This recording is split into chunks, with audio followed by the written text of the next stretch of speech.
Indian panel code 1860, भारतीय दंड संहिता 1860, chapter 4 general exceptions, अध्याय 4 साधारण अपवाद को पढ़ेंगे और जानेंगे। उत्तराखंड एपीओ के लिए बहुत ही जरूरी है। तो चलिए दोस्तों शुरू करते हैं। निम्नलिखित में से कौन सा बात व्यक्तिगत सुरक्षा के अधिकार से संबंधित है? तो इसका ऑप्शन दोस्तों ए सही है। जयदेव सिंह बनाम राज्य, इसकी व्याख्या देखते हैं। जयदेव सिंह बनाम राज्य 1993 क्रिमिनल लॉ 495 सुप्रीम कोर्ट का बाद भारतीय दंड संहिता की धारा 90 के अंतर्गत यथा परिभाषित व्यक्तिगत सुरक्षा के अधिकार से संबंधित है। नेक्स्ट क्वेश्चन देखते हैं। भारतीय दंड संहिता की धारा 90 के अधीन सहमत, सम्मति, स्वतंत्र सम्मति कही जाती है जब यह, इसका ऑप्शन है सही है, 12 वर्ष से अधिक आयु के शिशु द्वारा दी गई हो। इसकी व्याख्या देखते हैं।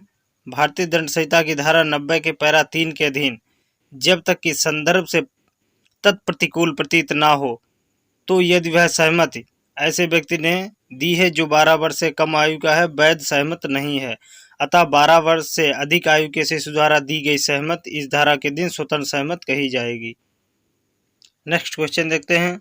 एक सपेरे ने सांपों का खेल दिखाते हुए यह दावा किया कि वह सर्पदंश को ठीक कर देता है। मृतक ने सर्पदंश से अपने को कटवा लिया, परंतु सपेरा उसे ठीक नहीं कर पाया। सपेरा उत्तरदायी है। तो इसका ऑप्शन दोस्तों ये सही है, हत्या के लिए। इसकी व्याख्या देखते हैं। यहाँ मृतक की सहमत तथ्य के भ्रम के अधीन दी गई है, अतः सपेरे को सहमत का बचाव नहीं मिलेगा क्योंकि ऐसी सहमत धारा 90 के अधीन आती है। अतः सपेरा हत्या के लिए उत्तरदायी है। इस समस्या के तथ्य पुनाई फातिमा के बाद के समान है। नेक्स्ट क्वेश्चन देखते हैं। भारतीय दंड संहिता की किस धारा में सद्भाव शब्द को उपयोग में नहीं लाया गया है? तो इसका ऑप्शन दोस्तों ए सही है, धारा 90। इसकी व्याख्या देखते हैं। भारतीय दंड संहिता की धारा 90 में सद्भाव शब्द का उपयोग नहीं किया गया है। इस धारा में उस सम्मति के बारे में उल्लेख है जिसके संबंध में यह ज्ञात हो कि यह भय या भ्रम के अधीन दी गई। धारा 89 में संरक्षक द्वारा या उसकी सम्मति से शिशु या उन्माद व्यक्ति के फायदे के लिए सद्भाव पूर्वक किया गया कार्य। धारा 92 में सम्मति के बिना किसी व्यक्ति के फायदे के लिए सद्भाव पूर्वक किया गया कार्य। धारा 93 के अंतर्गत सद्भाव पूर्वक दी गई संसूचना के संबंध में उपबंध किया गया है। नेक्स्ट क्वेश्चन देखते हैं। एक डॉक्टर गर्भवती महिला की सहमति से सदोष गर्भपात करता है जिसके फलस्वरूप उस महिला को गंभीर पीड़ा होती है। इस संदर्भ में निम्न में से कौन सा कथन सही है? तो इसका ऑप्शन दोस्तों सी सही है। सहमत गर्भस्थ शिशु को होने वाली क्षति के विरुद्ध बचाव नहीं है। इसकी व्याख्या देखते हैं। उक्त समस्या में सहमत महिला को होने वाली क्षति के विरुद्ध बचाव है, किंतु डॉक्टर का कार्य चूंकि भारतीय दंड संहिता की धारा 91 के अधीन आता है, सहमत के अपवाद अतः सहमत गर्भस्थ शिशु को होने वाली क्षति के विरुद्ध बचाव नहीं है। नेक्स्ट क्वेश्चन देखते हैं। भारतीय दंड संहिता 1860 के अधीन निम्न में से किन अपराधों के संदर्भ में धारा 91 का लाभ अभियुक्त को नहीं दिया जाएगा? तो इसका ऑप्शन दोस्तों बी है, धारा 312, धारा 360, धारा 361, धारा 366, धारा 497, धारा 498 में। इसकी व्याख्या देखते हैं। भारतीय दंड संहिता की धारा 91 के अंतर्गत ऐसे कार्यों का अपवर्जन है जो कारित अपहान के बिना ही भी स्वतः अपराध है।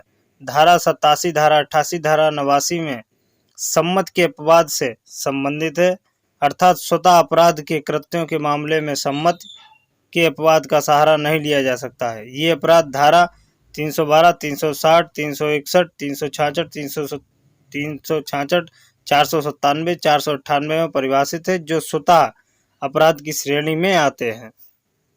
नेक्स्ट क्वेश्चन देखते हैं दोस्तों। का को एक चीता उठाकर ले गया। खा ने का को बचाने के लिए चीते पर बंदूक चलाई और गोली से का मर गया। खा जानता था कि गोली का को लग सकती है, किंतु उसका अभिप्राय का को मारने का नहीं था। खा के पास जो बंदूक थी उसका लाइसेंस नहीं था। इस स्थिति में निम्न कथनों में से कौन सा कथन सही है? तो इसका ऑप्शन दोस्तों ए है, खा ने शस्त्र अधिनियम के अंतर्गत अपराध किया है।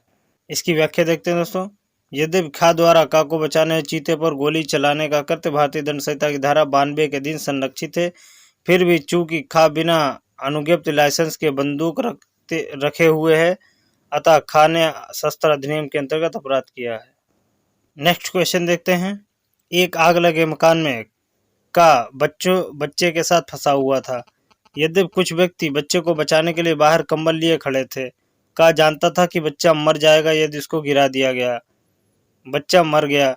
निम्नलिखित कथनों में से कौन सा सही है? तो इसका ऑप्शन दोस्तों सी सही है, का ने कोई अपराध नहीं किया।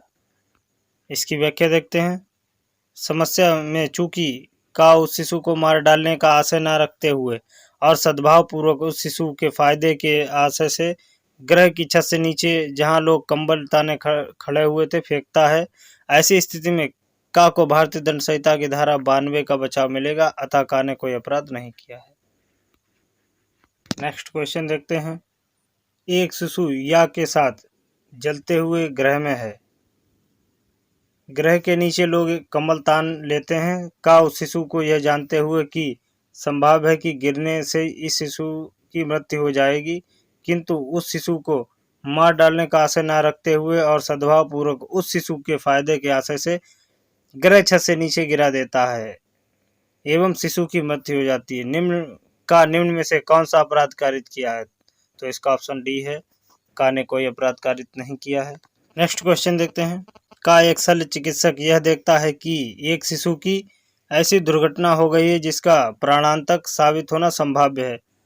यदि शल्यक्रम तुरंत न कर दिया जाए, इतना समय नहीं है कि उस शिशु के संरक्षण से आवेदन किया जा सके। का सद्भाव पूर्वक शिशु के फायदे का आशय रखते हुए शिशु के अन्यथा अनुयन करने पर भी शल्य कर देता है, शिशु की मृत्यु हो जाती है। का ने अपराध कारित किया है। तो इसका ऑप्शन दोस्तों डी सही है, कोई अपराध नहीं।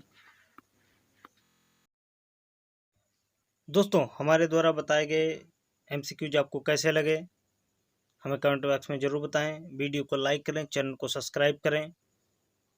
मिलते हैं नेक्स्ट वीडियो में, तब तक के लिए जय हिंद, वंदे मातरम।